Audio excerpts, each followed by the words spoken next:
Yo. Yo, How are you? I'm good. How are you? Good, man. Sorry to run a little late here.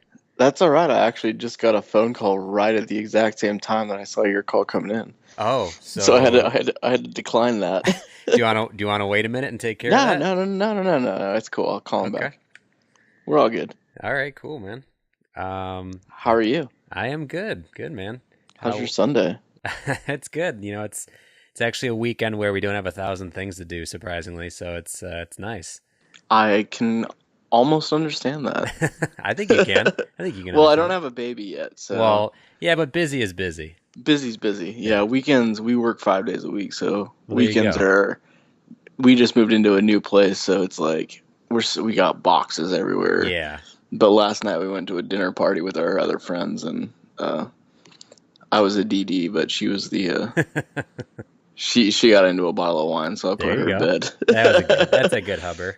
Yeah, yeah, yeah. So I drove her home, and we actually got up like relatively early, and I thought she was doing pretty good. And we watched some Game of Thrones because we were trying to catch up before season 6, and then Yeah, yeah. all of a sudden she was just dead to the world. So I put her to bed, and then figured we'd do this. Yeah, Sunday fun day, man. That's what those Yeah. are for, being hungover or catching up on shows or As much as I used to get to do that, I don't do that anymore at all. It's yeah. crazy. Getting It's older, getting wiser, yeah, supposedly. it doesn't take as much now. Yeah. It's when it happens, but it's not very often. Yeah. Yeah, you got to pick and So choose. yeah, you gotta pick and choose. And last night was good. It was like a just little like uh married couples date like at their Yeah. house and had some wine, had some spaghetti, and There just you go. hung out and talked. So that was good. A good adult hangout. Yeah, a good adult hangout. Like I'm glad we went. It was good. Good. I Uh, don't I don't do that stuff a lot. well, It's it's good. weird to me. Yeah, it's good to do it though now, and it breaks up all the debauchery on tour. Yeah, the tour debauchery. Well, I can't do that anymore. As Beyonce said, I put a ring on it. But so those days are far over, Sure. far over. Well, cool. Well, I usually try to go back as far as we possibly can. What are your? So you live in Atlanta now. I Is that where you're I from? live. No, no, no, no. I moved to Atlanta for her. Oh, okay. We met on Instagram, which is Nice. the weirdest thing ever. She commented on one of my pictures, and we started talking. And then, like a week later, I flew out, and like a year later after that, we got married. It's Damn. like that weird. No, I'm originally from Seattle, Okay. outside of Seattle. Um, I And grew up there when kindergarten through high school there. yeah. Then moved to actual downtown Seattle. Um, and that's where I started throwing shows. I worked for a backstage pass company. Okay. And that's where I started touring out in 2004, something like that. Okay. But I've lived all over. I was born in Utah. I've lived in South Dakota. I lived in Wyoming. Lived in Texas. Oh Lived in wow. Atlanta. Yeah, I've moved around a lot in my life. I'm And like an army brat without having a dad that was in the army. so when you got started in Seattle, were you originally like a musician, or did you just like doing like No, what? man, I can't play. I can't play an instrument. Are you kidding me? No, That's I can't do awesome. that. No, no, I totally lied my way into this world. If if any kids are listening out there, like the best way to get into this thing is lie your way into it. Do you? I'm not joking. Like it. I mean, okay. So here's what happened. Yeah, please. Um, I I went to the I didn't make the grades in high school to get into a college, like Yeah, a college of my parents' choice, I guess. No, they don't care, yeah. But um, so I opted to go to the Art Institute of Seattle, Okay, and I wanted to work in like produce records, engineering records, like yeah. sit in a studio. And so I went to the Art Institute of Seattle, like spent like 2 weeks there, got a little studio time and realized how fucking boring studios are. Like literally that shit sucks. I can't do that. Like it's like we're playing the same riff for like 6 hours Yeah, until it's hard. I that's can't. true. I'm just one of those people that can't do it, Yeah, and I never learned to play an instrument. yeah, So um, I started met this dude. Like we had local shows all over the Seattle area that yeah. I would go to as a fan, and met some of those dudes in bands, and so I started talking to them, like emailing them, and like telling them, like, hey, I'm going to the Art Institute of Seattle, like I'm, want to get some experience. So they invited me out to shows, and we all of us had a common friend Hmm. called his name was Kit. He used to drum tech for uh, Cheap Trick. Oh wow. His real name was John, but they already had another John on tour with Cheap Oh Trick, so he was the drum tech, so they called him Kit. yeah. So that was his name forever on. He started a backstage pass company, so So he gave so me what is that? What is a backstage pass company? he prints all the all access laminates Okay. for like tours, festivals, all the things that say AAA on them, Yeah. whatever. Okay. He did that for a long time, and so he gave me a job there. So I'd have a little bit of income, and then he taught me how to throw shows. Nice. So me and this other guy, and I would sleep on his floor. We got the money together to get a PA and whatnot, and we started booking bands in this little town outside of Seattle. And the shows actually turned out really, really big. Nice. Like we were drawing, I mean, big for a local show, I Yeah. guess. Like 400, 500 people, Yeah. That's which pretty is, damn big. I mean, in 2003, 2004, that's Sure. pretty damn big. Yeah. And we ended up booking a few bands that got signed, and like Kane Hodder. I don't know if you ever heard of Yeah. them. Yeah. I remember them.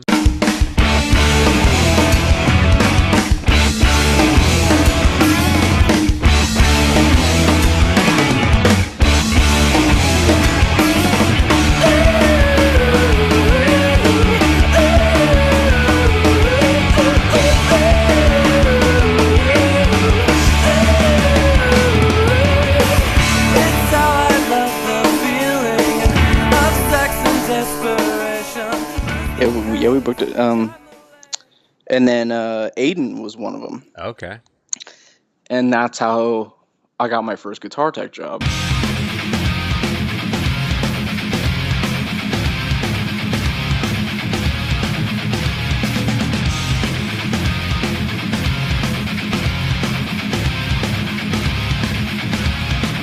You can illustrate your life in romance, but I can show you something so much more than words in my hands. Take the best intention now to burn your brands.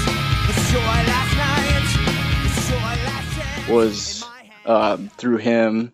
He's like, you know how to guitar tech, right? And I was like, yeah, totally.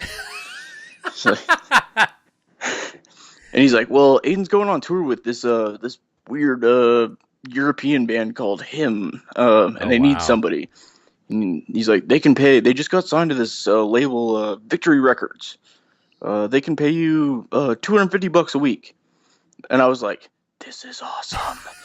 Like, not Yeah. knowing Right. what like actual wages for a tech are, Right. now, looking back on it. But at that point, Yeah. You like gotta being get in your college, start. like starving and Exactly. not knowing anything, $250 is like more than I've ever Right. seen before at that time. So yeah, they hired me and flew me to Florida, and I just kind of dove into it. I mean, I had like toured with other little punk rock bands at the time, but Yeah. that was the first professional quote unquote one. Um, so yeah, like looking back on it, it's wild, but at the time I was like, yes, I'm gonna make some money. Right. Like, and I just kind of figured it out. There was a bunch of good techs, like my first couple tours, that taught me a lot. So I kind of learned on the fly, but I totally lied my way into it. I won't lie about that. That's great. I'm glad that you didn't like fabricate some whole long romantic tale. You I just won't straight... fabricate anything now. I won't fabricate anything Good. now, but maybe back then when I was like 19 at the time, 18, Yeah. 19. But that's how kind of everybody starts. You just Yeah. kind of white lie your way in or say something. So Go ahead. Is there any point, like, so Aiden believes you're a guitar tech and you go on tour. Is there any point of like someone hands you a guitar and you're like, I don't know what the fuck to do? Like, is there any like moment like you're kind of getting like scared you'll get caught, or like you said you had techs that kind of would help out or like show you the ropes? Oh, that happened last year. That's awesome. I mean, yeah, kinda. I don't remember any like specific times. I mean, at the time I didn't know how to like rewire pickups, Yeah. I guess. And so I took a guitar or two to some other techs and was like, "Can you help me?" And just straight up asked. Yeah. And but I got it figured out, you know? Right. Like I figured out how to use a soldering iron and what solder to use and Right. like how to do it properly, like where you're not going to burn things up.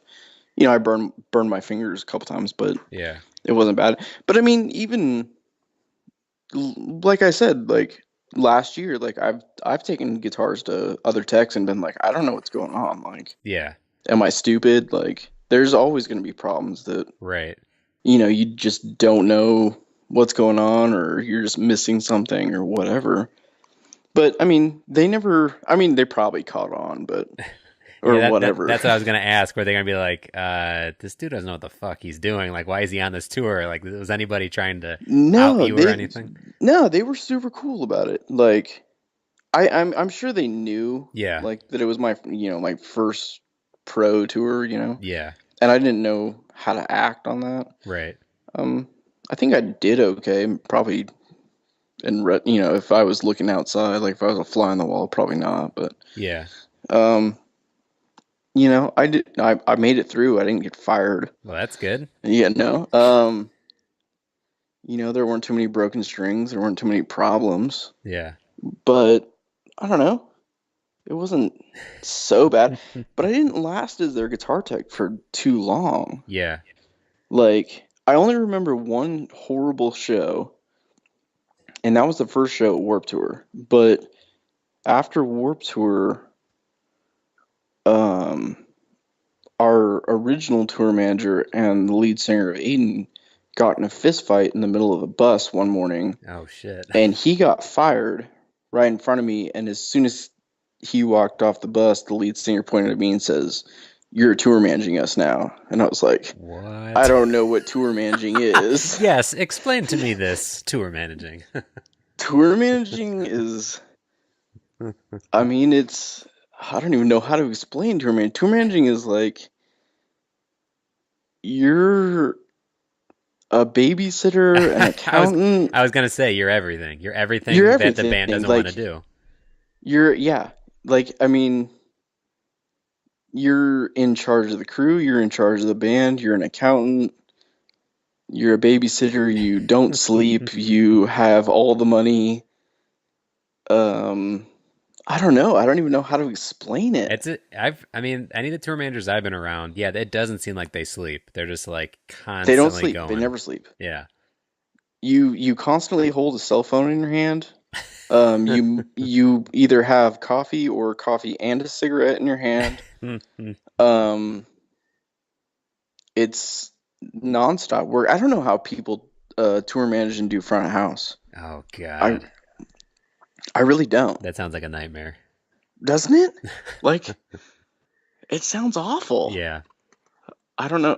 People are subjected to this in this day and age. I don't know how they do it, but I guess they're stronger people than I am. But I mean, so I ended up tour managing Aiden for like 2 tours. The first time I ever went to Europe and England, I tour managed Aiden. Wow. I'd never been there before. I didn't know where we were going. but I was in charge of getting all the money and getting paid and Yeah. doing all the interviews and all that. So that was weird.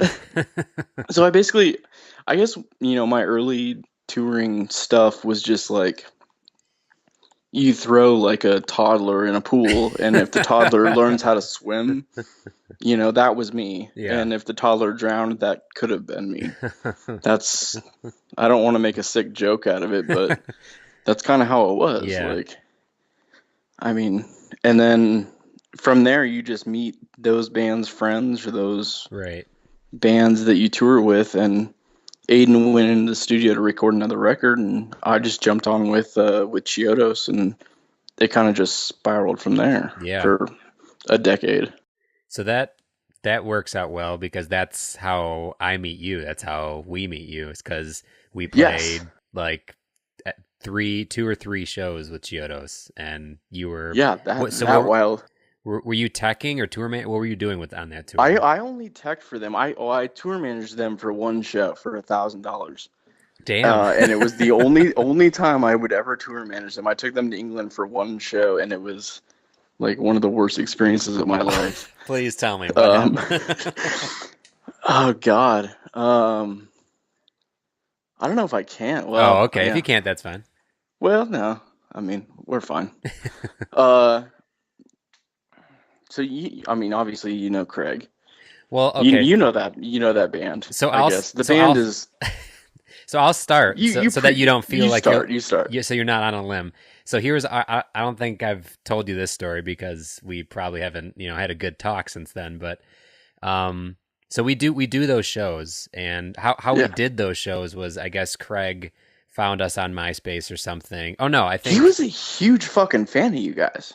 So I think what happened was, actually, I interviewed Casey, and he told me he was recording Chiodos, and Casey was listening to us, and then Craig overheard us, and then so I think it came from that.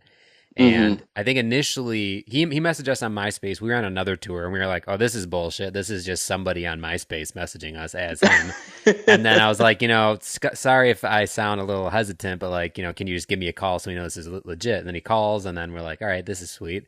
And I think initially we were supposed to do a longer tour, and then we just ended up doing not many days, but like a few days or something. Yeah, we only did like maybe a week. Maybe a week, yeah. Maybe a week. But I remember we did Kentucky and like Oklahoma, something like that kind of area. Yep.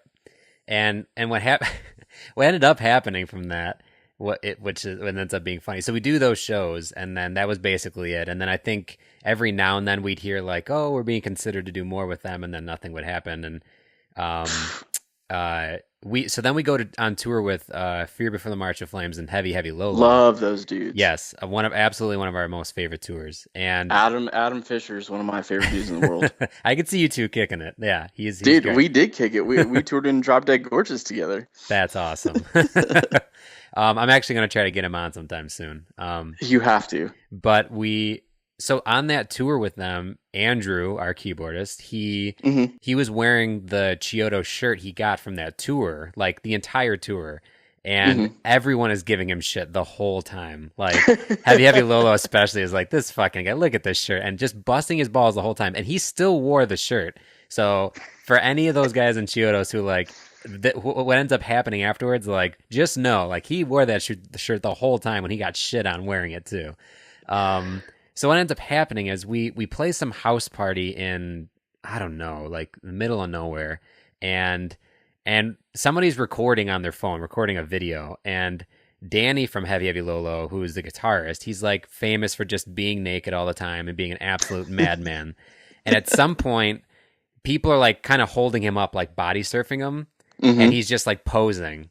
And their drummer Chris was like, "Yo, Craig," because he was kind of posing like Craig does when he like jumps into the crowd.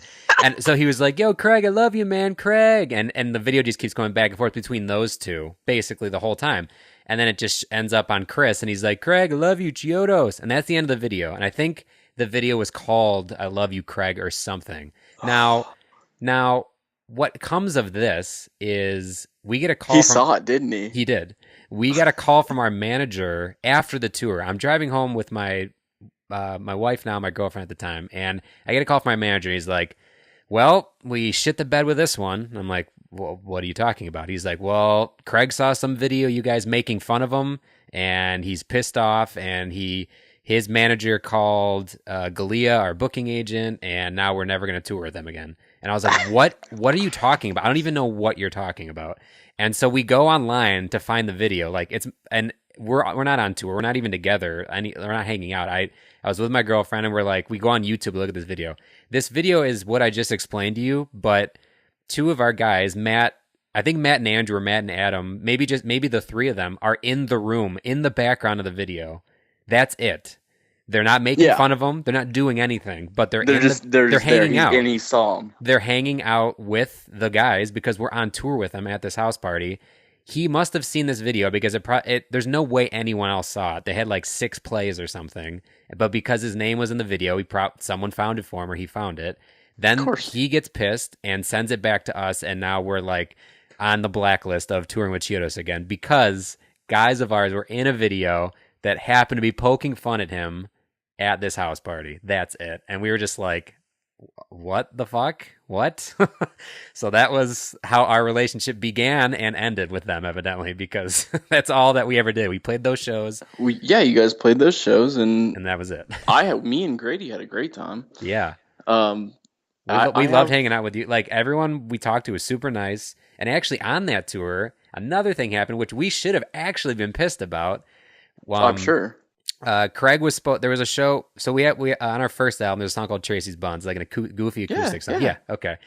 We talked to Craig and we're like, dude, we'd love you to come and sing a song and like just sing all the vocals. Cause I think he said he knew some of the songs, and we're like, it'd be really awesome is if you sang Tracy's Buns, because I think anyone would expect you to sing like a rocking song, and this song's kind of just like goofy and like, a slow song. You should come sing it. And he's like, I would love to, totally. And the night he was supposed to do it, he just didn't show up. And like 5 minutes before time, he's like, oh dude, I'm not gonna do it. And we were like, okay. And we even were like, whatever, fine, like you're the boss, whatever. And we should have been pissed about it, then we weren't. But then this comes to later then somehow bite us in the ass because of that video. And we're like, what the fuck? Like, really?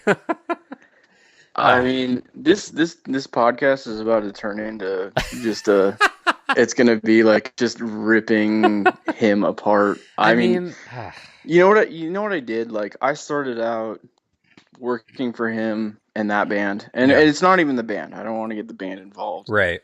And I honestly, let's legitimately say this first. Like, he has some problems that he's always been trying to work with. Mm-hmm. He takes medication for him. I'm not challenging those things. Like, he's fine. Like, he does his best. But the dude is fucking crazy. Yeah. Like, and the dude has, certain issues, and that's totally acceptable for a person. Right. Like, I get that.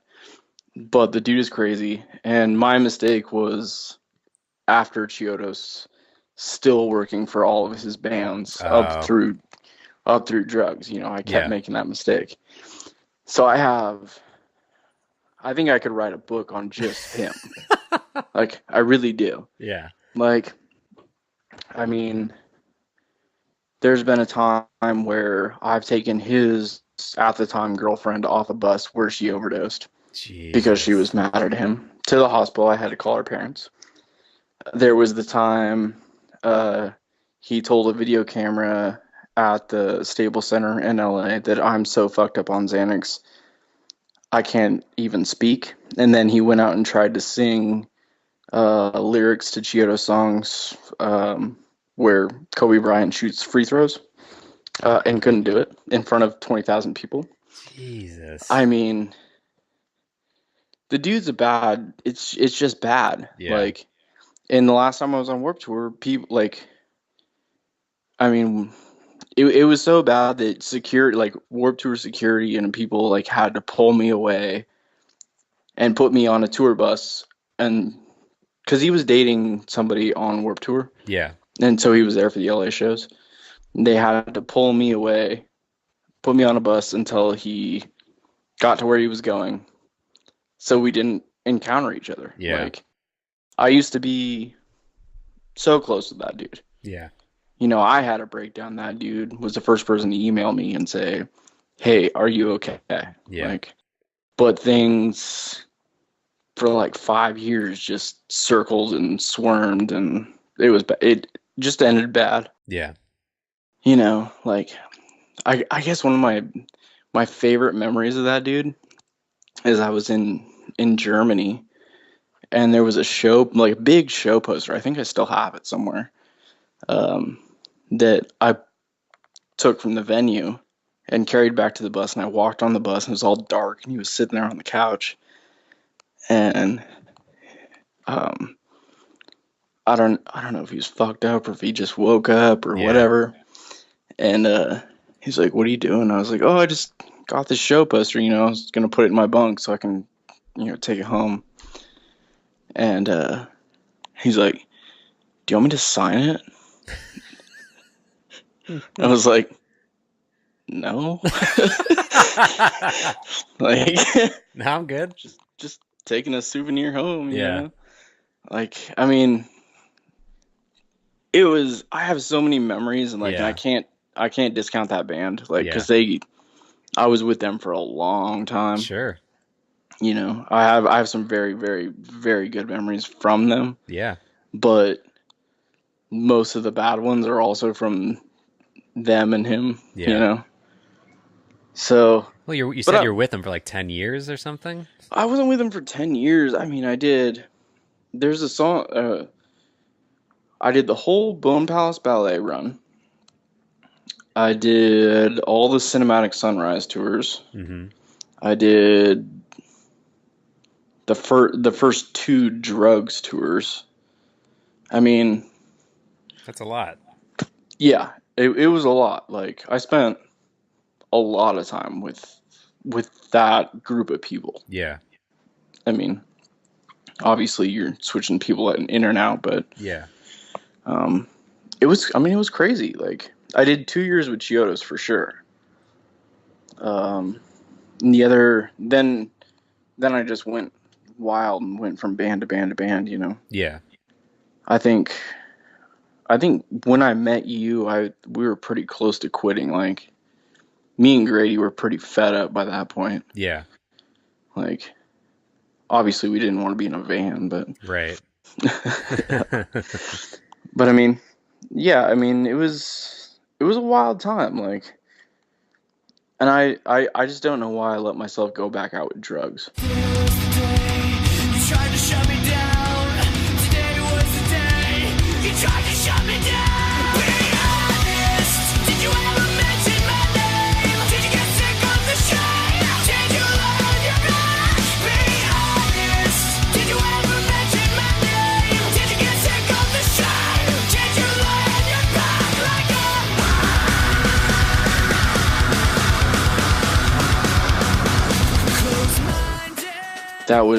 I tour managed drugs, and that was the tour I said, I will never tour manage another band again. I don't care Yeah. who they are, how sweet they are, whatever. Like, that sucked. Like, I threw my cell phone in a dumpster. Like, that's how bad it was. Like, as soon as I got off that tour, I threw my cell phone in a dumpster and I flew home. Yeah. That's what happens, kids. Follow your dreams and end up in the dumpster. Dreams. Like, you know, meet your idols. They said it'll be fun. They said I mean, for some people they can do it, but that wasn't me. On that stuff, I guess I should have done some other things. Well, meeting your idols and working with your idols, that's two totally different things, because you can meet and you could have the same experience. You can meet someone on the wrong night, and then you're like, oh well, fuck them, like they were terrible. Yeah, exactly. And I have. And you can work with people that you thought were going to be assholes and were, beautiful. They're great the whole time. So it totally depends. It's so hard at what point you meet these people in their lives and what they're going through. And you know who's a person like that I know this person. That's just an amazing all around person that I was so scared to meet at first, but Chris Conley. Yeah. Like, absolutely. how amazing is that, dude? Like, Yeah. why can't anybody be like him? Yeah. Yeah, he's like a beautiful soul. You're just around him and you're like, wow, everything is magical, isn't it? I just saw that backlash stuff on Oh, I was gonna on the ask you. internet, like of him Yeah. like cussing out like a fan or whatever. Yeah. I I don't care. Like that is probably the worst thing that Chris Right. Conley's ever done in his life. Yeah. Yeah, You know? you give him 20 or 30 years of like complete serenity. Let him have Hmm. you can let him off with one of those. You know, like he's like the only sole member left in his band, Yeah. like writing records that aren't selling that well, and then somebody's on their cell phone and he cusses them out or whatever. Yeah. Like, yeah, you probably should have done that like 10 years ago, dude. But Chris Conley, Yeah. working for him was like the best thing. Oh, so you One of the best bands I've ever worked you for. did a Saves the Day tour then? Yeah, I did main support for Newfound Glory with them and some other shows. Okay. Um, but he was sweet. Like, as soon as they picked me up at the airport, he was like, "Hey, what song should we play tonight?" I was like, "Are you asking me to give you a Saves the Day set list? Because like, I'm just here for guitars right now." Yeah. But that's like the kind of guy he is. Like, Yeah. and he, you know, his whole family is sweet. Like, Yeah. he'll have you over to his house. Yep. Like, how was recording with him? So he was great. By the time so basically the whole setup of that recording was like Vagrant had just dropped us, our manager just dropped us, but everyone just dropped us, and Hmm. at some point I just talked to Casey and he was like, dude, I'll record you for free. And then we talked to Chris, he's like, dude, I'll record you for free. And we're like, okay. All and right. and when he came, we went to Casey's, he flew himself there, didn't get paid by us, we had no money, so he flew himself there, and he was great. Like when we toured with them, he basically kept telling us about when they recorded In Reverie, that kind of like changed the game for him in how to like write songs, how to be productive in the studio, how to like be like take that whole process very seriously. So that was kind of the frame of mind he was in when we recorded, and he was we sent him demos a few weeks in advance, and he listened to them a lot, and he chopped the way that Jam Dreams came out from what it was, like he chopped those songs up a lot in terms of like cutting them down. Any songs that were like 4 or 5 minutes ended up being like 2 or 3. Like he got to the bare bones of it, and was, yeah, I mean, and then add his personality, very warm and kind. Like there was never difficulty in the process. He was just very sweet, always wanted to work, was very excited about the project. It was, I mean, you couldn't have asked for like a better scenario. He was awesome. That's the thing I noticed too, is like as long as when you were working for him, like as long as you were trying to get something done, Yeah. he was all like he was, you know, he was the best to you. Yeah. Like, you know, I was like, "Hey, like what do you need, you know, what do you need different from your guitars from last night? Or what songs are we going to play tonight? You know, what do I need to do different?" And he's like, "Well, we're going to play you know, whatever song, you know." And he's like, "So I just need this guitar, but I need it tuned like half step lower. Can you just intonate it?" And he's like, "You know, I don't need to play it. Just, I know you'll have it done." Yeah. Like, and I was like, I've never had a guitar player like this. Like, like everybody's like usually like all over their stuff. Yeah. Like, but he was, you know, he was very warm, like totally made me feel at home. Yeah. Like, it was great. Like, there's been a couple other people like that, you know, throughout my touring stuff. Like Brian Fallon from the Gaslight Anthem. He's such a sweet dude. I've heard good things about him. He's such a great guy. Another guy that got stuff for yelling at the crowd one night. Yeah. That they wouldn't play like a song or something. Him, you know, Newfound Glory was great. Has always been great to me. Yeah. You know, just those. It seems like the older the band you work for or you're hanging around with, like, the sweeter there are. Yeah. Like, it's the new bands that seem to not understand that part. Right. And that's not always true. I was just out with the Mice and Men, and they were very good to me. Yeah. You paid me well, like totally trusted my abilities, Mm-hmm. stuff like that. But you know, stuff like Chiodos and some other bands like that back in the day. It was Yeah. like they just don't know what it's supposed to be like. They got too big too fast. They don't know what touring is Right. supposed to be like.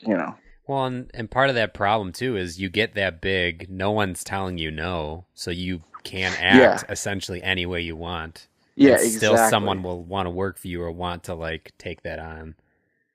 Well, and then your crew starts acting any way they want to walk. You Oh know, yeah, we didn't give a shit. yeah, Like we had a top 10 Billboard record with Chiodos. yeah, It was bad news some nights. yeah. Like, um, another band that was really good to me too was A Day to Remember. Those guys Okay, were those guys were amazing. yeah. I worked for Kevin and Neil and Josh.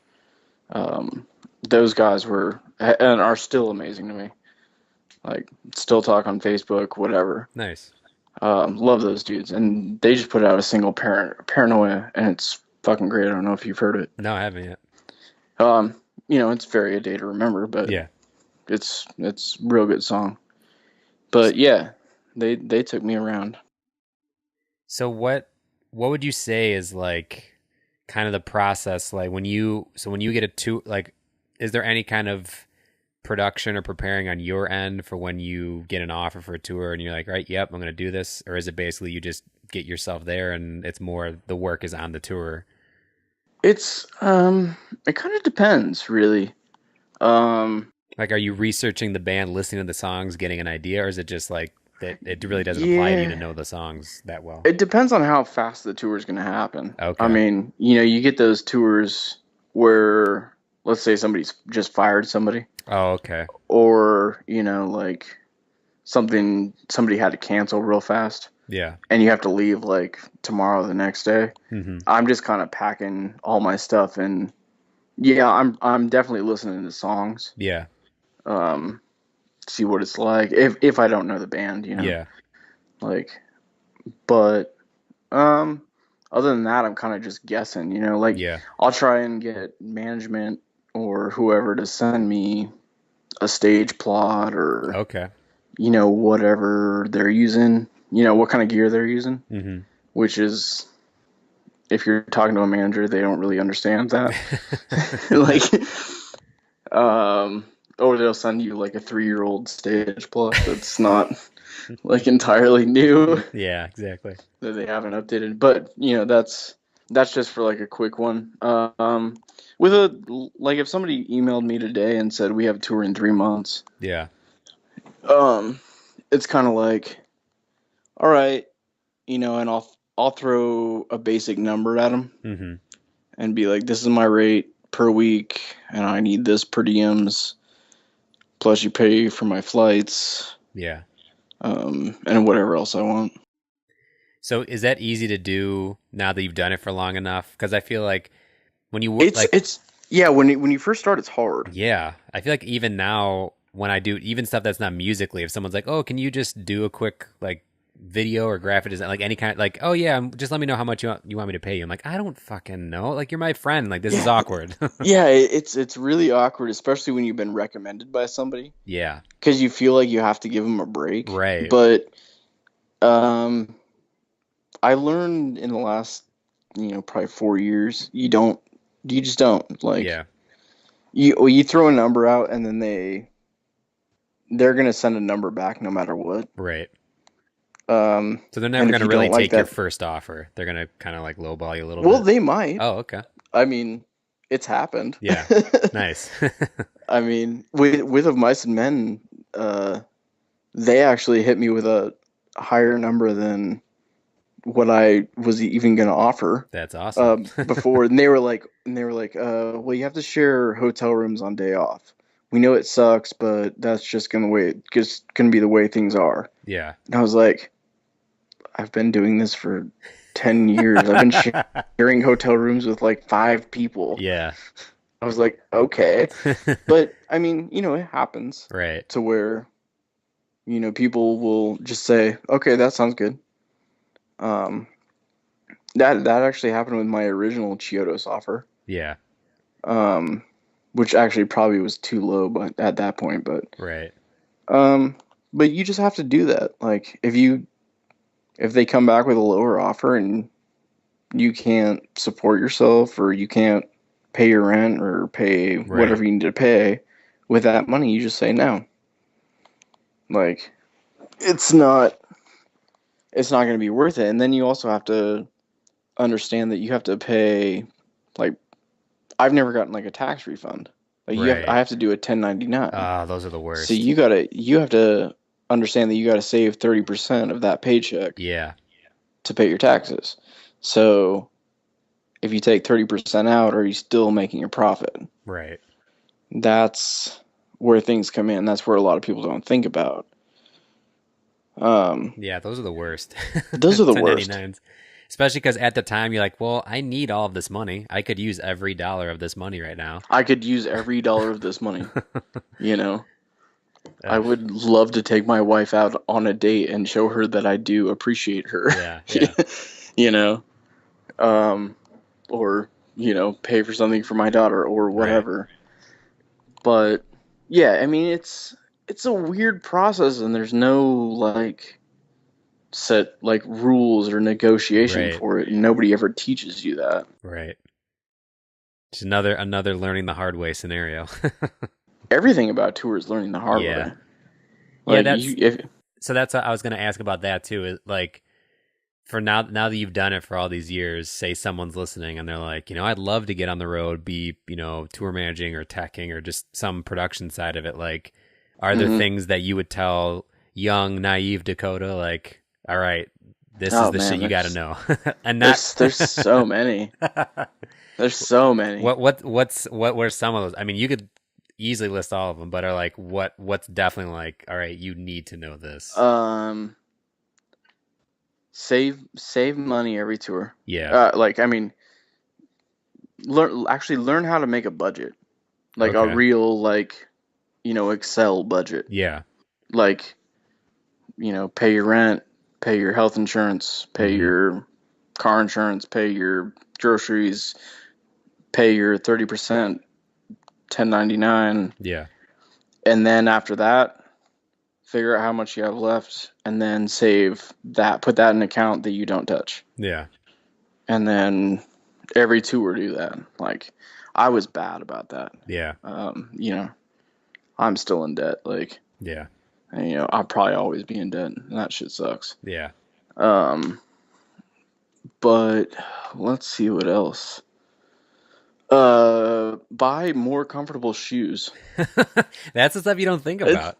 that's the thing you don't think about. There's a lot of things you don't think about. Yeah. You're on your feet. If you're gonna be tour managing or teching or doing sound or whatever, Yeah. invest in like if you have to spend over $100, like making an investment. Yeah. Um, and to go along with both of those, save your receipts for tax Yeah. season. Yeah. That's something I never did either. Like file away your taxes or your receipts, on your phone or whatever. Scan Yeah. them. Oh man, what else? Um, do I? This is gonna sound bad and sound weird. Maybe not weird and bad, but spend the money to do things like while you're on tour or Yeah. somewhere. Yeah. I didn't do that a lot, Yeah. or I didn't do that enough. Go to that restaurant Yeah. or go skydiving or um I don't like do whatever. Right. Like when the opportunity presents itself. Right. Like my birthday is next Wednesday. Oh, nice. Um Happy early birthday. hey, thank you. I appreciate that.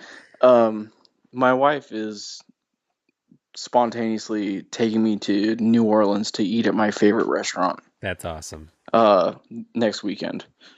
Like, she's paying for the whole thing. Like, she just told me to pack a bag, which is amazing. Yeah, that's great. Like, when you're touring, like, and you get an opportunity like that, Yeah.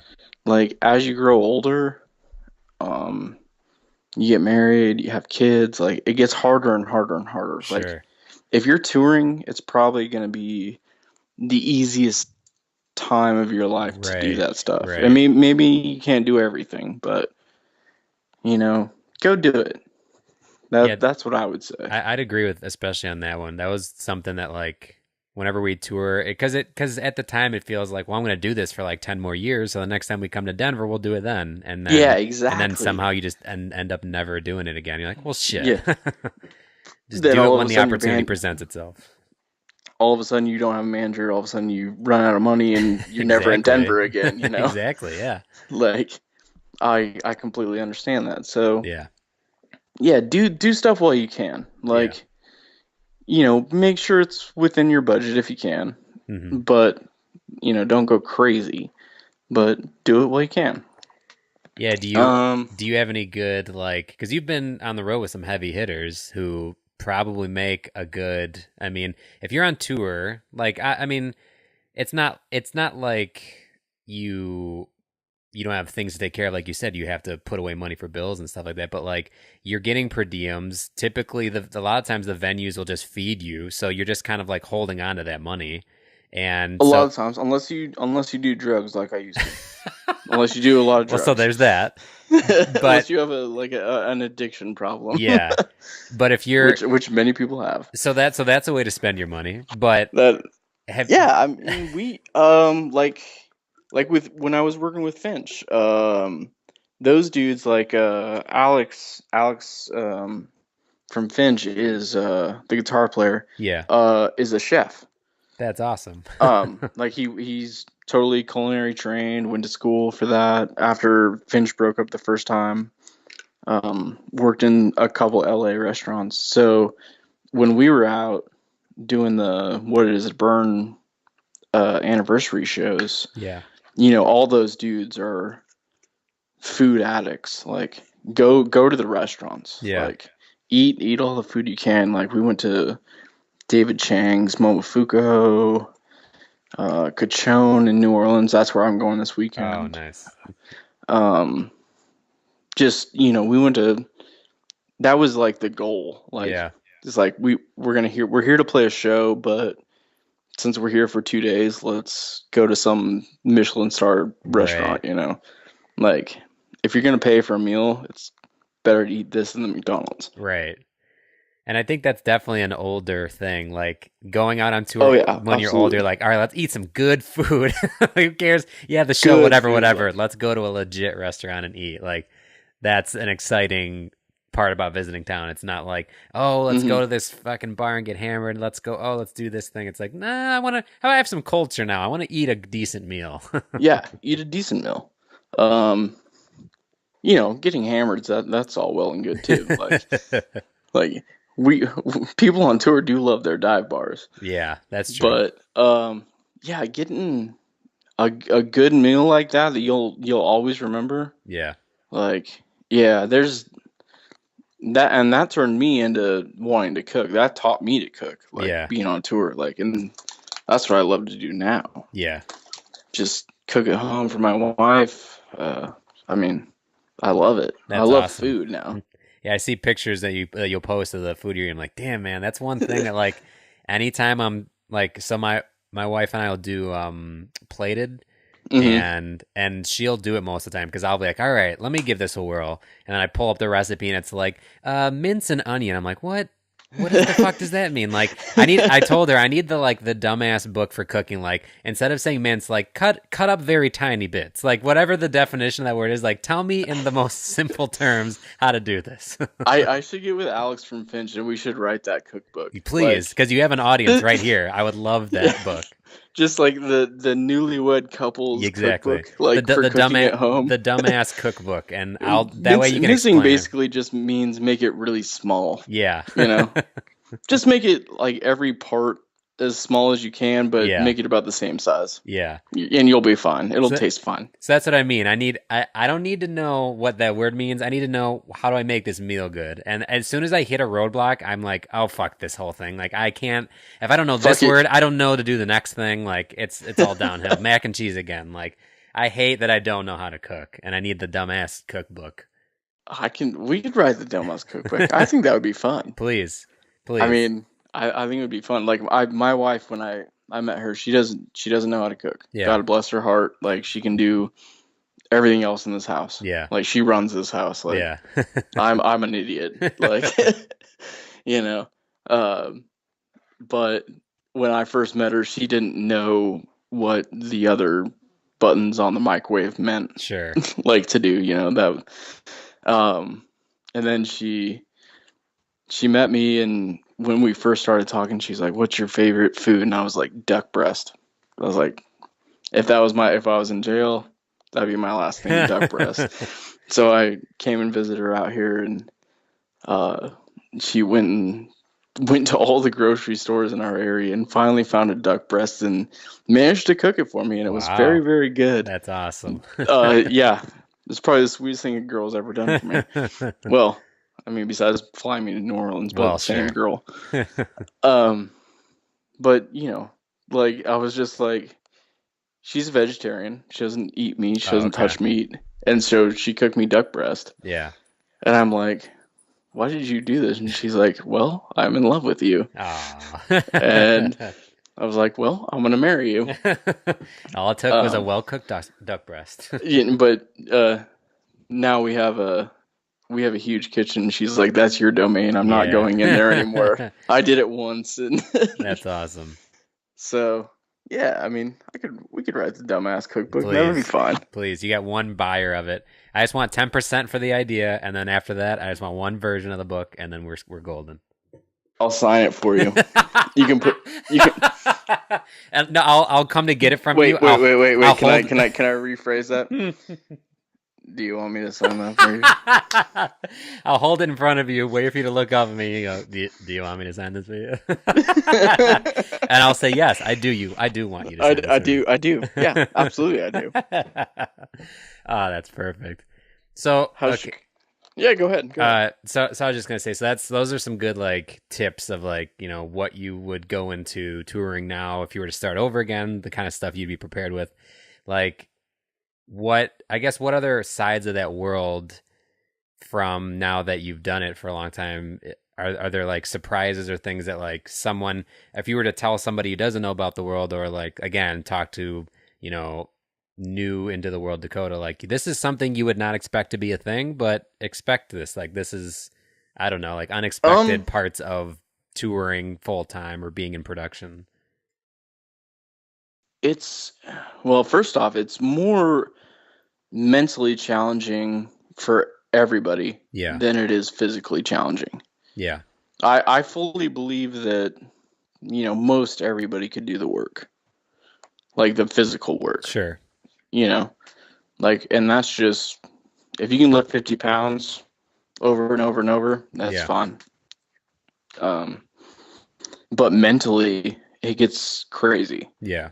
Like, you miss funerals, you miss holidays, you miss bar mitzvahs, you miss whatever. Yeah. Like, you don't go home. Yeah. Unless, I know people that didn't go home when their mom and dad died, and that sucks. Yeah. Like that's horrible, Yeah. Like, can you imagine that? No. Like, I wouldn't be one of those people. Like, I would have quit. Yeah. Like, whatever.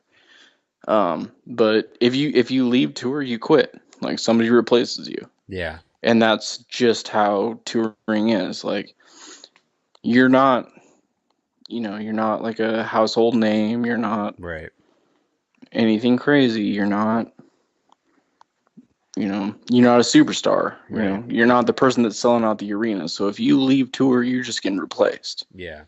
They stop paying you.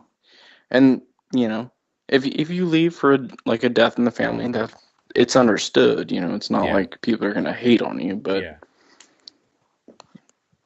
at the same time, like, I've had Thanksgiving in hotels, I've had 4th of July in Missouri, like, at some weird lake, it's just weird. Like, you miss a lot of stuff. Yeah. I guess the other stuff I'd say, like if you really want to do it, go to a pawn shop and buy a guitar or buy a drum set and take it apart Yeah. and like spend $100 or whatever you got to spend. Don't go to a real like Guitar Center or whatever. Right. Just go to like a pawn shop and buy the cheapest thing you can find and take it apart and see if you can put it back together. That's a good idea. That's what I did. Yeah. See if you can put strings back on it. See if you can put drum heads back on it. I can't do that, by the way. I think I've you never could. been. I think you could. If you could take apart a guitar. I've never been I've always turned down drum tech jobs. I can't do it. I've never teched, but I feel like if you can take apart a guitar, you'll have no problem. Drums are like nothing. Like whether or not you can get them to sound good takes time, I think. That's the problem I can't get. It's tough. And each drum set's totally different, and like each guitar is totally different. Right, exactly. But I have an electronic thing that tells me when it's in tune. Oh yeah. Well, some people do that with drums. Some people tune the drums to a note. I never did that, but like some people do that. But I feel like my player would be like, no player is always completely on with an electronic tuner. Right. There's never been a player that I've ever worked for that's been completely on with that. So I feel like a drummer is going to be like even worse. Right. You know? Yeah. Yeah, I think you can definitely handle taking heads off and putting them back on. I think I'm sure I could do that. Yeah, the part, like you said, it comes into is getting them to sound good, because that's hit or miss every different day, every different environment. Totally changes. And those things are all wood for the most part. I mean, yeah.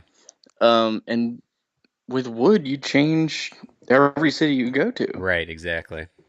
Like, there's nothing around that. Like, that's the same thing with guitars. You get 12 guitars a day. You got to go through every single 12. Yeah. And make sure that they didn't move, or if they did move, you got to make it back. Yeah. That's the hard part about teching. It's like the minuscule stuff you don't think about. Right. Like, yeah, if anybody's out there looking, research how wood moves in weather. Yeah. That's what you should do. How a neck works. Yeah, exactly.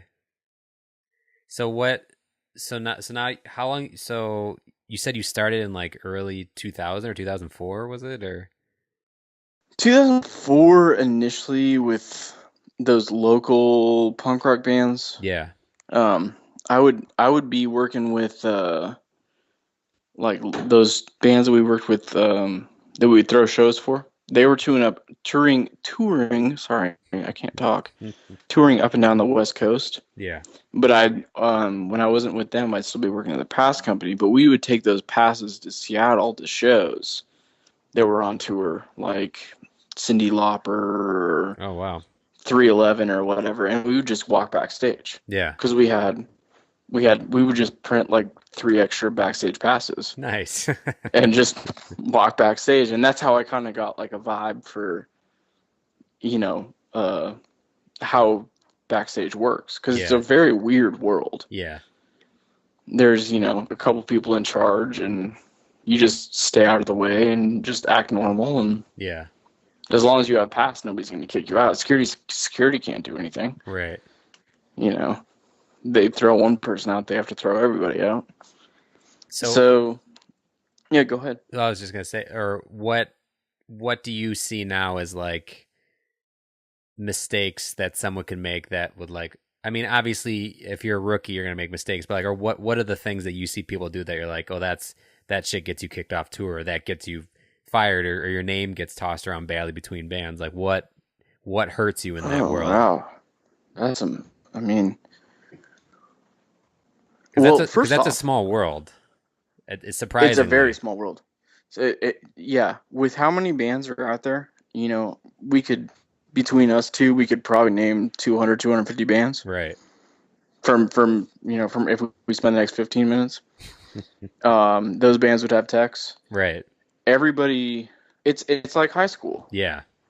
Like if you pee your pants in high school, like everybody knows about it by the end of lunch. You know, if you fuck up on tour, everybody knows about it in the touring world by the end of that tour. Yeah. You know, there's whatever.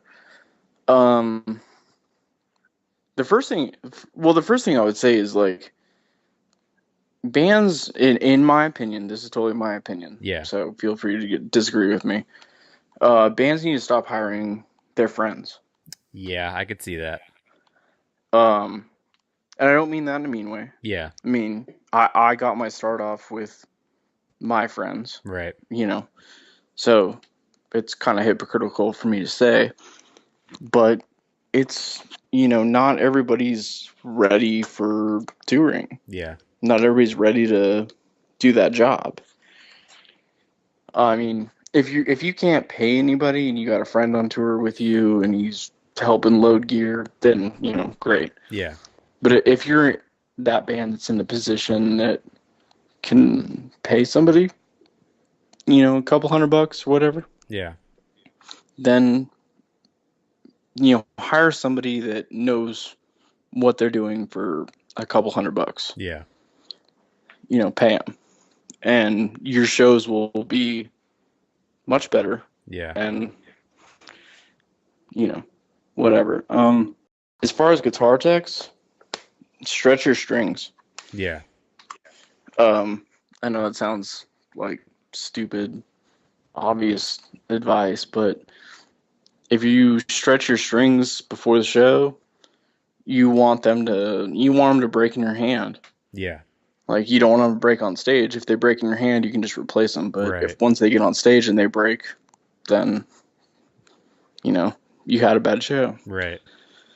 I don't know. Yeah, I wonder what, like, I guess what do you think is the point, aside from just making enough money, what's the point in a band where it's like, now is the time for attack? Because I think when you're younger in a band, you're like, well, I just don't have the money, so I'm just going to have to do this shit myself and hope for it. But, like, there's a point that comes, obviously, money-wise, but, like, do you think, is there any other, like, kind of or, like, thing that helps you know when a band, it's like, it's time for these guys to have tax, like, enough of this shit? It's that time where your show is a show and not just you getting up and playing on stage. Yeah. Like, you have a show to put on behind you and in front of you, and right. You know, like, it's not. It's so hard to say that. Like, right. There's no like rule, you know. Right. Exactly.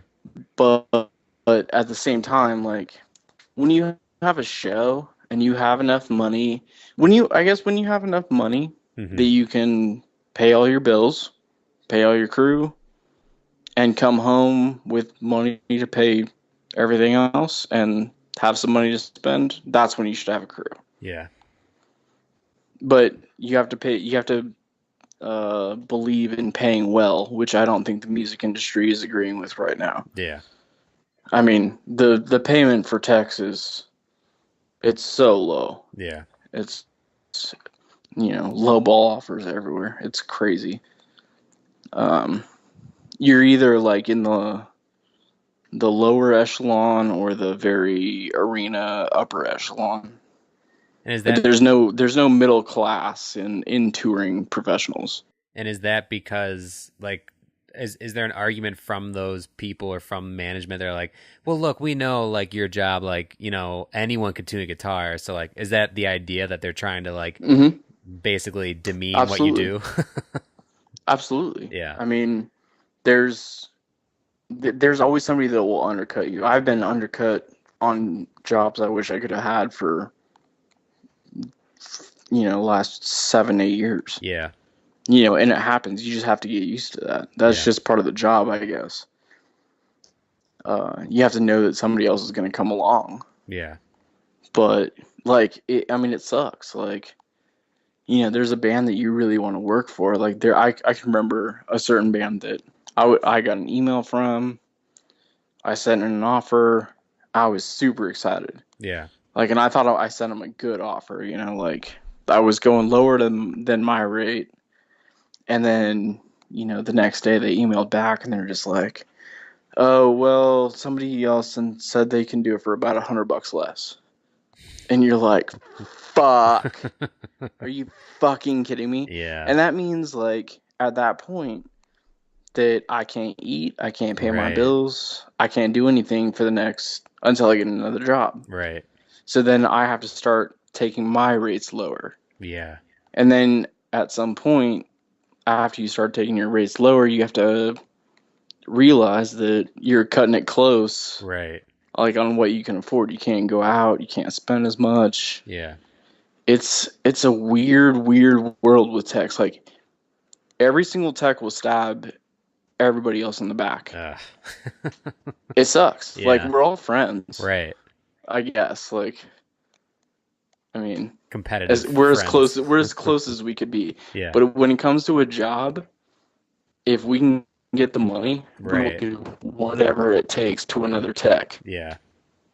The only exception being if we have a job, we'll recommend our best friends. Yeah. So like if I already had a job and I'm like good on money, like I'll call up my homie and be like, hey, these guys are looking for a job. Yeah. They're asking this much, but you could probably get it for this. So it's so weird. Yeah. Like it sucks. It's like an industry that drives prices down on purpose. And does that ever bite you in the ass? Like you Absolutely. Like you recommend a buddy and then like you never tour with that band again because now that buddy's their dude, or like I don't know, like Yeah. That happens, and it also happens where I've taken a lower price for somebody and that same manager has another band and they're like, well, you took let's say $1,000 a week for this band. So you can do it for $1,000 for this band, where you normally take like $1,300 or whatever. Right. So it because everybody knows each other, like we were just talking about. So everybody discusses your prices. It's very high school. Yeah. I suppose. Like everybody knows your business, and you can't lie and you can't fake your way out of it. Yeah. It's hard. I mean, so once you make a price, you got to stick with it. Yeah. Like, so that's, I mean, if I ever go on tour again, like, it's $1,600 flat rate. Yeah. Plus a $30 a day per diem. That's why I don't tour much anymore. Right. But I'm not going to be put through the circus of undercutting somebody else or whatever. I'd rather just recommend friends for lower prices and not worry about it. Yeah.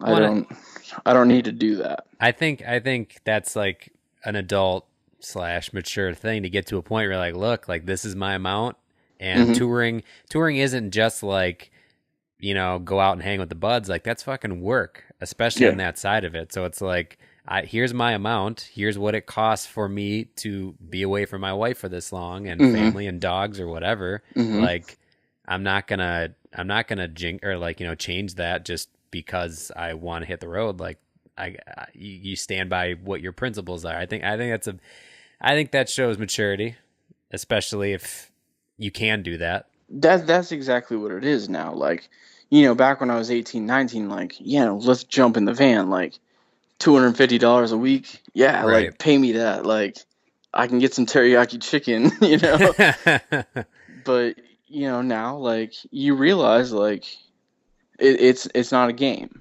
Right. Like this is a job. Like if you want me, you're going to pay me this much. Yeah. You're going to write these checks every single week. You're going to put them in my bank account on time. We're going to have an agreement.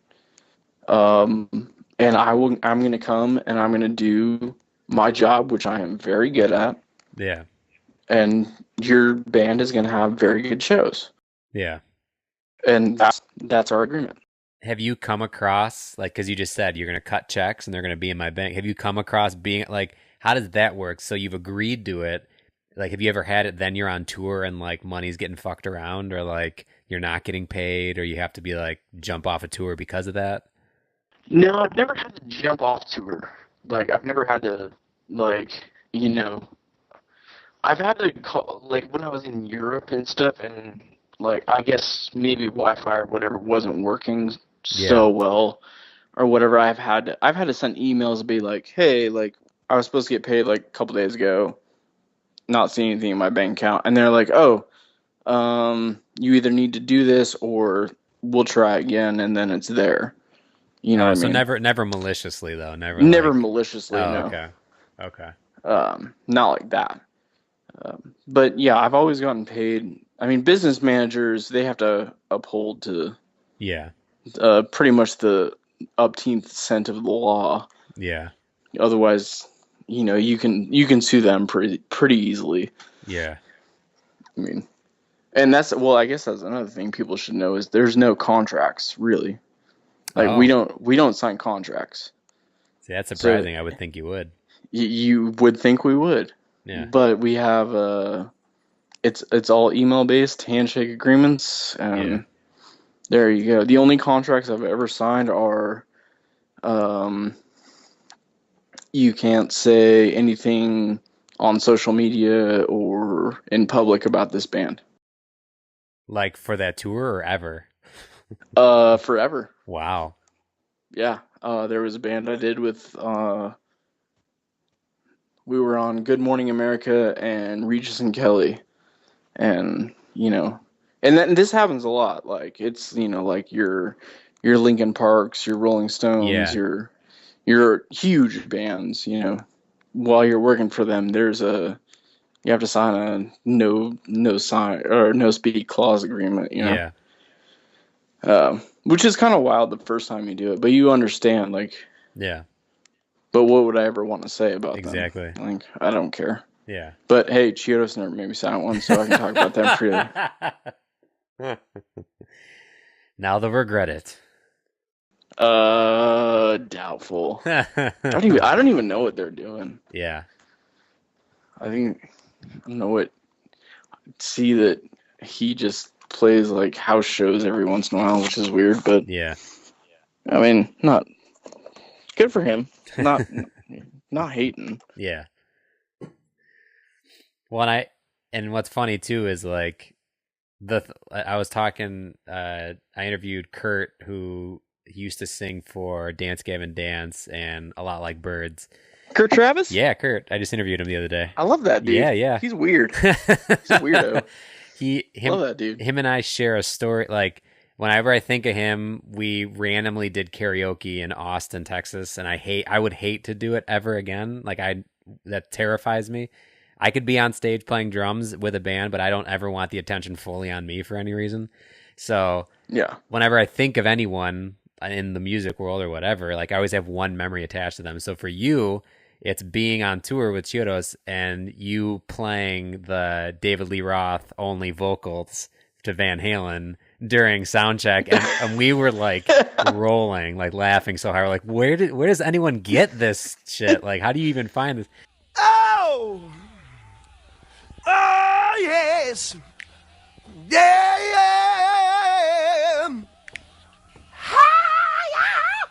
And I think it was like in Kentucky, like it was kind of like not like a cafeteria, but it looked just like a big hall. And Were we in that horse barn? yes, I kept thinking was of that. Emarosa opening for that? That could be. Because I remember going across the gas station and getting like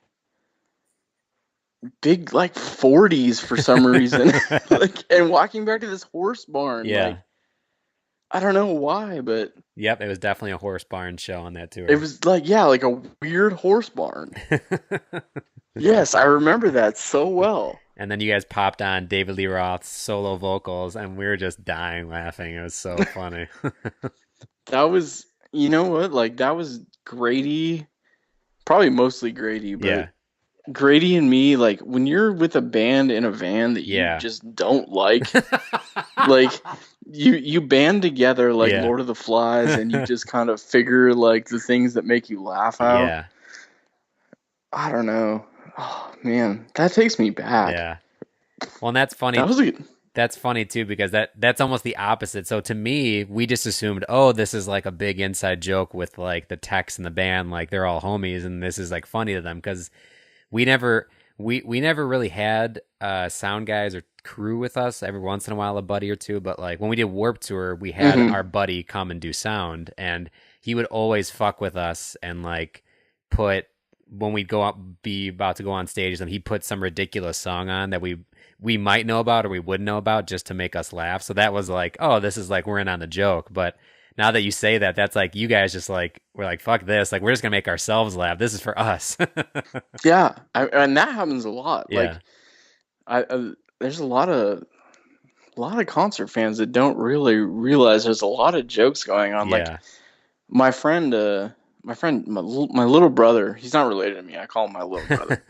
His name's Josh. He was just out with Tiger Army. Okay. And we went to the show in Atlanta. A few of our friends were on Tiger Army's crew. Yeah. But he texts me. He's like, "Listen to what I'm about to guitar check." So he comes out, after the first band, and they're checking before Tiger Army goes on, and he starts playing Sum 41, like in front of this Dropkick Murphys crowd, and nobody gets it, but me and my wife are like, yeah. That's awesome. And, it's stuff like that. Like you just have to make yourself laugh. Yeah. Like, I don't know. I'm trying to think of stories right now. Stories that made me laugh. Yeah. I'm sure there's plenty of them. I always remember the horrible stories. Those are always. It's never the wins that stick with you. It's the losses. Yeah, it's never the wins. It's always the time you got called an asshole or got a guitar thrown at you. Exactly. Yeah. Well, and actually, I forgot that we wanted to talk about this, but something that is additionally something to think about when you're on the road. You're diabetic. I am diabetic. I am type 1 diabetic. So how the hell, like, I mean, aside from just all the other shit you got to deal with, you also have to keep that into consideration, like into check and stuff. Like, how is that? It sucks. I mean, no, I make a lot of fun of it. Yeah. Like, I mean, it does suck. Don't get me wrong. Yeah. It's something that can definitely kill me. Yeah. And probably honestly will in the next 70 years. Whatever. But like, I like to make fun of it. I have sugar-free tattooed across my stomach. I have. That's great. I love Mountain Dew. I drink Diet Mountain Dew now. Okay. But I have a bottle of Diet Mountain Dew, a piece of cheesecake, a cupcake that says "Rest in Peace" right above my bicep. That's awesome. You gotta know, have a like, sense of humor about that. You have to have a sense of humor about it, but like, I've been to the hospital. Like, I've been in a coma. Damn. Like, it's gnarly. Like, and once you start getting older, once you start touring, like, it's something you got to watch out for. It's no joke. Yeah. Like, and so many people have it or potentially have it. It's crazy. Like, I mean, they're coming up with better ways to treat it, but I know there's at least 15 people on just my Facebook page that have it, that tour constantly. Timmy Chunks, who's Billy Joe's guitar tech, he's got it. Wow. He's got his ID badge tattooed on his wrist. Oh wow. I mean, it's something that affects everybody. My dad has it. My uncle has it. It's such a weird disease. Yeah. Like, you gotta constantly check, and I have to tell all my other crew dudes, like, to keep an eye on me. Right.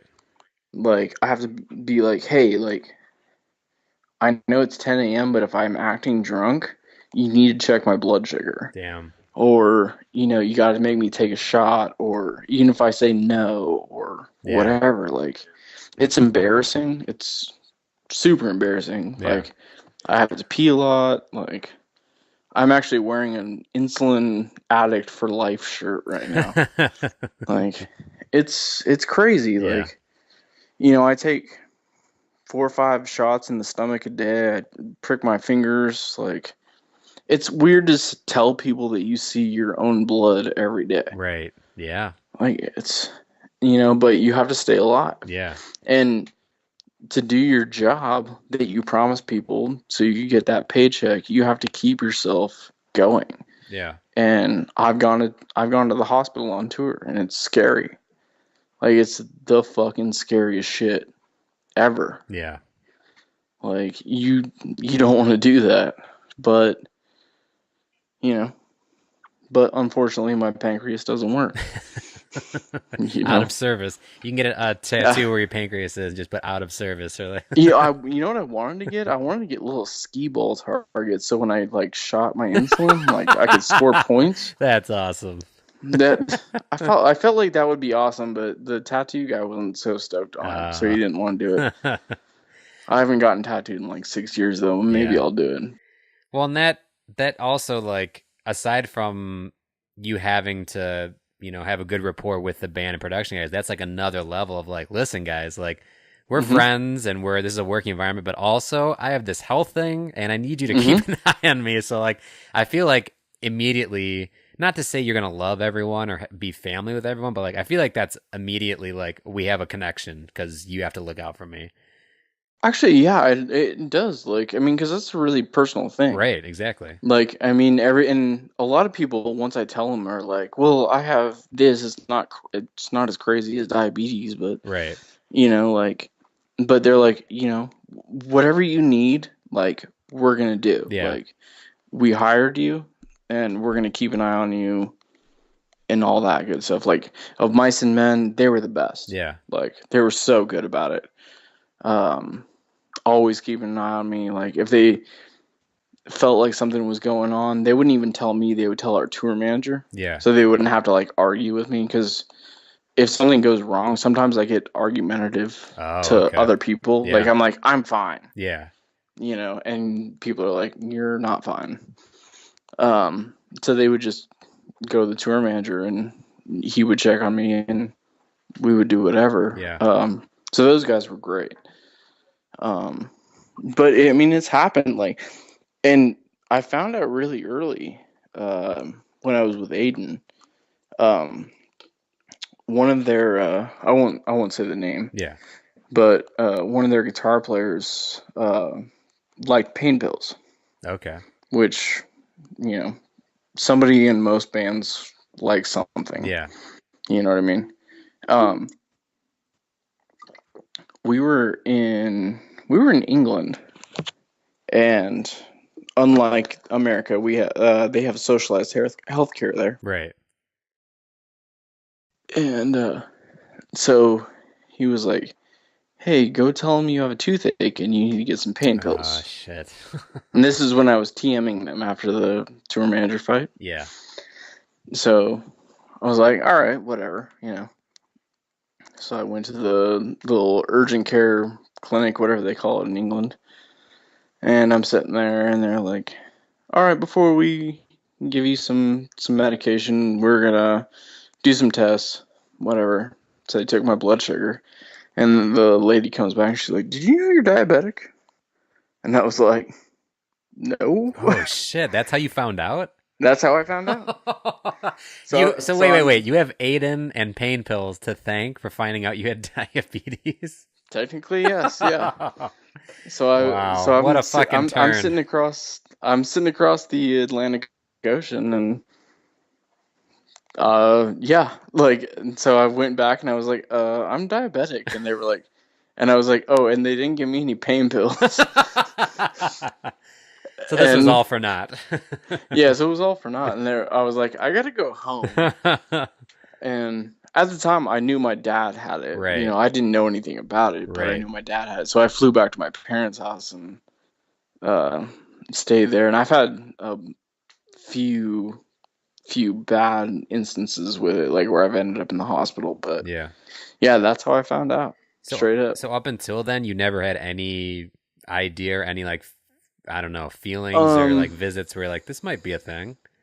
Looking back on it, I know. Oh, okay. Like, I always wanted a nap. Like, yeah. And I wanted to, but it was like stuff that everybody else goes through on tour. Right. Like, you're always tired. Right. Or, I gotta pee, or right. Like stuff like that. So it wasn't like anything ordinary. Like nothing out of the ordinary if you're on tour. Right. If you know what being on tour is like. Yeah. So I did that, and yeah, once I found out, I flew back to my parents, and they were like, "Oh, yep, you're definitely diabetic." And Jesus. then they misdiagnosed me. How do you mean? There's two types of Oh, diabetes. right. So they type. Sorry, I can't talk. They diagnosed me with the type that my dad has Oh, okay. because they initially thought, but um, I'm super skinny, Yeah. and the other type is my dad's not overweight, but Yeah. it's for older people and thicker people, I Yeah. guess. Mm-hmm. Basically, my pancreas just doesn't work. Like if you think about your pancreas being an automatic car, Mm-hmm. like where it just shifts on its own while you're driving. Yeah. My pancreas is a manual car. Okay. So I have to make it shift Yeah. while I drive. Like, so I got to take shots of insulin and make sure it's in the right place. Right. So they misdiagnosed me for like a year until I flipped out, went into a coma, and ended up in the hospital. And that's when they really diagnosed me. So after like a year later after that, is when I found out the actual diagnosis. So Damn. it was a wild ride. And what the hell is being in a coma like? Was it just you're down and you just wake up and you're like, what the fuck happened? Like, do you know I you're in mean, a... I guess it wasn't really a coma. Like Yeah. you think of a coma like people being like 3 or 4 months. Right. I mean, I was fucking out, you know. But like when I woke up, it was just I mean, it felt like a good night's sleep, Yeah. honestly. Yeah. But you wake up and you're like there's a bunch of needles in you. Oh, yeah. I mean, so it's like the worst wake up Right, ever. exactly. And a But I catheter. mean, it feels like one of those sleeps where you feel like you sleep for like 15 minutes. Yeah. Like you fall asleep and it's like 8 o'clock, and you wake up and it's 11 o'clock the next day, but you feel like it's like should be like 8:15. Right. Damn. So That's crazy, I mean, man. it's weird. Yeah. Like, and I've been there a couple times since, like trying to get it under control. Yeah. I mean, it's hard. I do Like, not doubt that. it's just fucking weird. Yeah. Like, I don't know. It's a scary thing. Like, it's a scary thing that I have to make fun of to deal with. Right. Like, I can't deal with just the scary all the time. Is that one part of touring like you don't miss? Like being at home, it's easier to manage and deal with that? Or Absolutely. yeah. Um, yeah, my wife said that to me the other day. She's like, I don't miss like having to worry about Oh, you yeah. every single night. Like if I think you're texting funny, I don't have to guess if you're just trying to make a Jesus. joke, or Yeah. like if you're actually, if your diabetes is out of whack, or if you're drunk or whatever. Damn. Like, yeah, it being home definitely saves a lot of that. Yeah. Like, I've taught her to, she knows how to check my blood sugar if I'm unconscious. She knows how to shoot me up if I'm unconscious. Yeah. Like, so it's good having like a partner there. Yeah. Like, no doubt. So she knows at all times. She has her own blood sugar meter. She has her own needles in her purse. She has her own insulin. Damn. Just like on standby. If like I were to go down in like the supermarket, Yeah. she'd be on it, before the EMS got there or whatever. Which is crazy to me, but Yeah. it's better for me. Well, you guys are going to be certainly ready when you have kids because she'll always know to bring I'm all the shit. scared to on have the kids, dude. I was telling my friends this. I mean, I want to be a dad, but Yeah. like, I'm scared. It's Like, I fucking don't want my scary. kids to have diabetes. Oh, yeah. Yeah. Dude, I'm scared about Do that. they have, is there like a definite like, or a percentage of like, oh, there's 50% that your child would have it, or is it just a guessing game, or? I don't know. There's certain articles point to one or the other. Yeah. You know what I mean? I don't know that it's. I personally think there's definitely a link. Yeah. Like my dad has it, his brother has it. Right. their dad probably has it. I don't know. But that being said, I guess I can't prove it. Right. So, like, I don't want my kid to have diabetes. Like, this shit sucks. Yeah. Yeah, it's scary, man. It's scary. On a totally separate, not comparing it the same way note, when my wife got pregnant, we found out they had to do blood tests, and they found out she carries the gene for cystic fibrosis. And then, oh, shit. And then they tested me, and they're like, well, that's rare. So the husband having it too is super rare. They test me, I have the gene. So that means there's a 1 in 4 chance if we were to have a kid the normal way that they'd have it. So when we found out she was pregnant, the whole rest of the pregnancy, we were like fucking terrified because we're like, she could have cystic fibrosis basically. Like, and we won't know until it's not until she's born, but like there was like a couple weeks because then they tested her blood and found out she didn't. But like there's like a few weeks or like a month of us waiting, just being like, this is the worst time ever. Like, I can't imagine people, I mean, even, or knowing, or just that part was so rough. I can't imagine then like what you deal with after, or like knowing a whole pregnancy that definitely like, how do you do that? It's terrifying, man.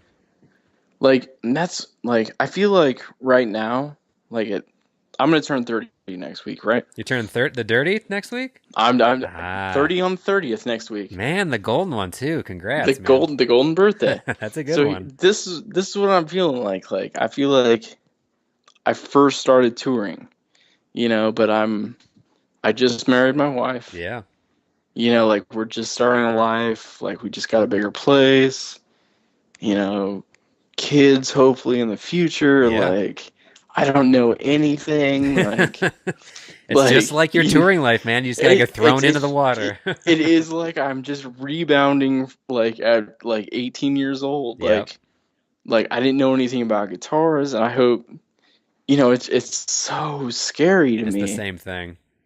Even if you're around kids or know anything, it doesn't matter until you have a kid. You don't know what the fuck you're talking about. I didn't know what the fuck I'm doing. And I didn't know I either, and I still don't know. I don't think you ever really know. Any parent, even if, like, once you've had maybe a couple kids, you can start to act like you know, but every kid is so different. Like, so that's why whenever I talk to someone, they're always like, I think initially they feel bad because I'm like, hey, how are you? And they're like, oh, I'm busy, but I can't talk about that around you. I'm like, yes, you can. When you don't have a kid, you're busy. When you have a kid, you're busy. Like, it's just a different kind of busy, and you're just tired all the time. That's what I can impart on you. You're just fucking always tired. Yeah, but you're already doing that because you're ready from tour, so you're just tired on tour. So you already know what that's like. It's like I'm going into a new guitar tech role. Exactly. Like, I don't know who this guitar player is going to be. I don't know what it's going to be like. Yep. I don't know how to deal with him. I don't know how he likes his guitar. Yep. Like, if I get a kid, like, I don't know how he likes his food. I don't know what he likes to play. That's like, right. I don't know if it's going to be a boy or a girl. Yeah. Like, it's the exact same thing almost. Yep. Like, it's fucking weird. But you can think of it that way. You're inadvertently prepared for that because you've done the whole, I don't know what this is going to be like, and then you deal with it so many times. You just got to treat it that way. Like, well, I don't know what the fuck I'm doing, and I'm just going to learn it along the way. That's all you do. Well, you know what? That little motherfucker can't fire me. So. See? And it's even better. Like, you're constantly, you're the boss. You are the one. Yeah. I'm the guitar tech that's the boss. That's like the dream situation for the last 10 years. And there it is. It sits before you. He's fucking stuck with me for the next 18 years. He can't tell his manager to he wants to find somebody else. You can't swap me out for a different dad. You can't fire me and then get a new dad, and you're stuck with me. I mean, he can probably beg to mom, I guess, but I don't think mom's going anywhere. That's great. And that's a perfect button to the whole thing. Starting to talk about ending, talking about entering the guitar tech world, not knowing what you're doing, and then the next step of when you eventually have a family, same thing, getting thrown in the water, not knowing what you're doing. It's a perfect way to button up the podcast. But before I do that, I actually threw out a question on Twitter and was like, hey, does anyone have any questions? Going to talk to a guitar tech. And I actually you threw out a question on Twitter? I don't did. even have Twitter. I don't even know how Twitter works. So I made it general, just like, can I talk to a guitar tech? He's out there with a lot of big hitters. Any questions? And actually, I did get one. I'm usually terrible about this. I never remember to do it, and then afterwards, I'm like, shit, I probably should have said something on Twitter about it. But someone did ask, and I will shout out to him because he's been a big follower. Is at JTrain039. He asked at JTrain039. Yes, sir. All right. He said, "I'd love any tips on guitar maintenance. Love learning, doing my own work on my own gear." And then he said, "Then of course road stories." But we talked about road stories, so I guess guitar maintenance tips for those out there. First off, you got my Facebook? Yes. Give me a shout out on the Facebook. Yeah. At whatever it is, 039. Hit me up on Facebook. 039. You can message me. You can add me as a friend. Like, I'm totally open. Dakotah Cole. Just don't hit on my wife, otherwise I'll find you. Yeah, that's the least I can ask of you. We can talk about guitars, but just don't randomly start hitting on my wife. Keep it guitar related. No, I'll give you I'll give tour stories. I don't give a shit about that. Yeah. I'll give you the best tour story after I do this. Yeah. Guitar maintenance. What is it? Just general guitar? Yeah, I maintenance? think just general. He likes to work on guitars himself. Is there any advice? Yeah. Well, like I said, I guess before you work on your own guitar, go buy a pawn shop guitar. Yeah. And fucking wreck it. Yeah. Like, I mean, don't take it apart, see if you can put it back together. Get bigger strings, smaller strings, whatever you got to do. Just see if you can do it differently. Yeah. And then look at your favorite players, like who you like watching play guitars, and see if you can make that guitar sound like that guitar player's sound. Yeah. See what you got to do. Yeah. Get on the internet. There's millions of message boards, profiles, whatever. Do that. And then as far as maintenance, buy yourself, 2 sets of Allen wrenches, metric and standard.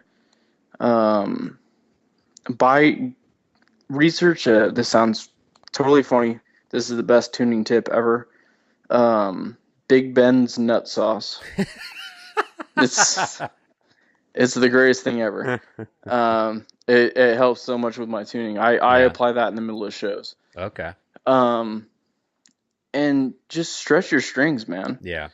Like, all I can tell you is make the guitar play how you want it to play. Like, whatever feels comfortable to you. And it's this, like Nick, like this is probably same thing for drums. Yeah. Just make the drums feel how you want to play. Like, right. You should be able to. A good guitar should play how you want to play air guitar. Yeah. That's kind of how I've always thought of it. Yeah. Like, make it feel like you're playing air guitar, but there's something in between your hands. Yeah. If you can make it feel like that, but the worst comes to worst, you bought a pawn shop guitar and you totally fucked it up. Right. Like, I've spent $100 on much worse things. That's true. You know what I mean? Yeah, like, you can do that. And then you can redo it. Like, it doesn't have to be anything crazy. Yeah. Just start there. Like, you're gonna fuck everything up and you're gonna make mistakes. Yeah. And once you learn that, that's, rock bottom. Yeah. The only thing you can do is go up from there. That's true. So that I guess that's my best advice. Good. That's how I started. That's good. I think that's good. And then totally lie your way everything. And exactly. Yeah, just tell kind of white lies. Don't. But yeah. Good, man. I think that's good advice, and a good tour story to end on. Oh, good tour story to end on. Okay, so I was guitar taking for A Day to Remember. I think I mentioned that earlier. Mm-hmm. I don't know if they want their name associated with this, but that whatever. Who cares? So we couldn't drink on that tour. Okay. Like, it was you don't drink on show days. You can drink on days off. Yeah. Kind of thing. And which is totally normal, like whatever. But we had like 4 days off of like a 2.5 month tour. Yeah. So like we're getting like about a month and 3/4 through something. You pretty good sized chunk of the tours out of the Sure. way. So we're all looking for a day off, like just get drunk. Yeah. So we do our last show. We're going to Spokane, Washington. I wake up. We're at a gas station with a liquor store. So we buy a bunch of champagne, a bunch of orange juice. I buy a bunch of, like, a case of Busch Light. Keeping it classy. Yeah, like a case of cigarettes. Like, this is probably like 2009, 2010. Yeah. Probably 2010. And so we drink a bunch of mimosas in the front lounge. This is just crew, not band. Like, Yeah. band's not even there. But since we had a day off, we wanted to party. So I get drunk on mimosas. I pass out like at like 10:30. So we have like 2 hours to go. We go there, get to Spokane, and I'm getting out of the bus, and the band comes up, and we're like, "Hey, there's Chili's across the street. We're gonna band's buying lunch. 3:00. Yeah. For everybody, like just a big thank you. Come over and like, sweet." Yeah. And so I'm sharing a hotel room with my our merch guy, who it's actually his birthday today. Happy birthday, Quinn! You're probably never gonna listen. So we go up to our hotel room. We kill the case of Busch. We smoke like 2 packs of cigarettes like in the bathroom of the hotel room. Like it started off bad news, So we go over to the Chili's at like 3:00. I'm hammered by this point, obviously. I start ordering double shots of whatever, some kind of whiskey. Like bloomin' onion, appetizers, whatever. Band's paying, I don't care. Right. At some point, this Mexican mom and her 2 sons, like probably like 3 years old and 5 years old, sit down behind like where our party is. Right. And so whatever, I'm carrying on like being an asshole. And that's the last thing I remember. So everything beyond this is something that somebody's told me. Or people have related to me, whatever. All of a sudden, the little 3-year-old boy starts screaming in Spanish. And the mom all of a sudden starts screaming in Spanish, and he's holding his neck. And in my drunken haze, I stand up, I kick the chair over in the restaurant. Everybody stops and looks at me, and I say, "I'm a fucking Boy Scout. Call fucking 911. So I run over to this little kid, and I give him the Heimlich maneuver. And I pop out a piece of ice out of his chest. Wow. I saved a kid's life. Wow. And he starts breathing again. Nobody calls 911 or does anything like that. Right. And so I sit down at the table with the mom and the kids, and I have lunch with them. I high-five the little boy, and then I demand that Chili's pay for my lunch. I don't remember that. And they walked away from that, and that's what everybody told me. I woke up back in my hotel room on my bed. Now, not many people have their drunken stories usually involve, getting dicks drawn on their face, ending up weird drugs or hookups. Like yours is you saved someone's life. I saved a little kid's life while I was hammered. That's awesome. Yep, that is a true story. So yeah, I'll leave you with that. You can that is a great one. You can write your iTunes description based on that. And I absolutely will. That's great, man. Thank you. You gave me a shitload of your time today, man. I appreciate it. Thank you. No, whenever you want. Let's do this again. I absolutely will have you on again. I would love to. I can't imagine the amount of other stories you have that we could get into. I'm trying to write a book, but I keep getting put off. Well, you write that book, and then you write the dumbass cookbook so that I can buy. I need to write the dumbass cookbook. I need to write, say, mints. That's that's my first job. Exactly. Awesome, man. Thank you, man. It was so good to catch up with you. It was so good to catch up with you. Let's talk more about Dr. Manhattan next time. Hey, I loved it, man. All right. All right, buddy. Have a good rest of your Sunday, man. And say hello to the missus. Hope she's feeling better. I will. Thank you. All right, buddy. Bye. See ya.